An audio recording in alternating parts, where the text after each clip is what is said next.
Lagi ka po bang kinakapo sa pera or kaya kung nagkakapera ka ay dumadaan lang ito sa inyo pong mga kamay?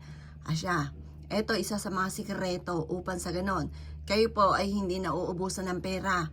Bagamat nabibili nyo lahat ng mga pangailangan ninyo na hindi naman pwedeng hindi bibilin, lalo na mga pagkain. Ito, mentras kang bumibili, mentras may dumarating na blessing. Mapapansin ninyo, nabili nyo na lahat ang inyong mga pangailangan at pagkatapos, ikaw po ay hindi pa nagigipit sa pera. At ang kagandahan yan, makakaipon ka pa. Proven po ito mga bossing. Ang gagamitin ninyong shell ay ito po na nakatikom. Para ikaw ay maging ganyan sa pera. Hindi yung gastos ka ng gastos. Mainam po mga bossing ko na yan ang gagamitin ninyong shell. At pagkatapos, tatambalan nyo po ito ng bawang. Ito ang kauna-unahan kong ginawa mga bossing ko, ang tambalan na ito.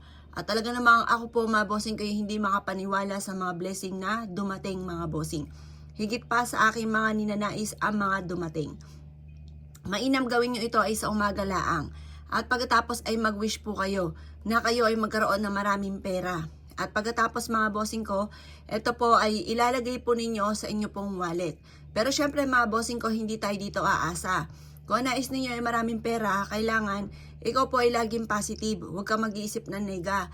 Kailangan ikaw po ay mga magaganda ang laging sasabihin. Kapag nag-isip ka ng nega, nega po talaga ang mga nagaganap. Kaya kailangan iwaksi ang mga negatibo na isipin. Kailangan laging magaganda ang inyong sasabihin. At kailangan lalo nyong sisipagan, tiyaga-tiyaga lang po talaga po yan at makakamit nyo ang inyong ninanais. Kailangan lang natin ng pang-attract ng swerte at pantaboy ng malas kagaya nitong dalawang itong pinapakita ko.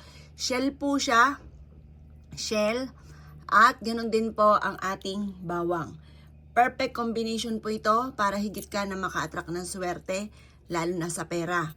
Dapat lagi kang positive kasi pag ikaw ay naging nega at ikaw po'y gumagawa ng ganito, asahan nyo, nega talaga ang mga magaganap. Wa-effect po ito. Kahit ikaw ay masipag at matyaga, nega ka, lagi mo sinasabing wala kang pera, wala talagang pera ang darating sa inyo. Pero kung ikaw ay positive na tao mga boss, at gagawa ka pa ng ganito, masigit ka na makaka-attract ng swerte. Lalo mo sisipagan kapag gumagawa ka ng ganito. Kasi yung mga taong gumagawa ng ganito, masigit siya na nakaka-attract ng swerte. Lalo na sa pera. Kaya ako ikinaniwala at nais po itong gawin. Huwag ka na magpatumpik-tumpik pa. Very powerful po ito. Kayo mismo ay maa-amaze sa dami ng mga blessing na darating po sa inyo. Kaya ako ikinaniniwala at nais po itong gawin. Asya mga boss, good luck po sa ipo lahat.